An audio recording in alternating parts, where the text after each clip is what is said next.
আবারও মা হচ্ছেন আলিয়া ভাট। রাহার ছোট ছোট পায়ে দৌড়ঝাঁপ শুরু হয়েছে বছর খানেক হলো। এর মধ্যেই কি আবার নতুন অতিথি আসছে কাপুর ভাট পরিবারে? নেট দুনিয়ায় এখন সবচেয়ে বড় গুঞ্জন, আবার মা হতে চলেছেন আলিয়া ভাট। কান চলচ্চিত্র উৎসবের রেড কার্পেটে তার সাম্প্রতিক লুক দেখেই অনুমান করছেন অনেকে, রণবীর আলিয়ার ঘরে আসতে চলেছে দ্বিতীয় সন্তান।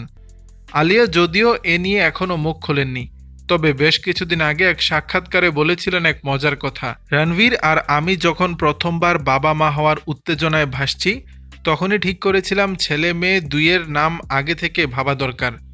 পরিবারের সবাই মিলে অনেক নাম সাজিয়েছিল, যার মধ্যে একটি ছেলের নাম আমার দারুণ লেগেছিল, তবে সেটা এখনই বলবো না।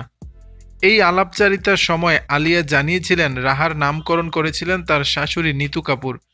সেই সময় নিতু নাকি বলেছিলেন আলিয়ার বেছে রাখা ছেলের নামটির সঙ্গে রাহা দারুণ মিলবে, যদি ভবিষ্যতে কোনো পুত্র সন্তান হয় আর কি।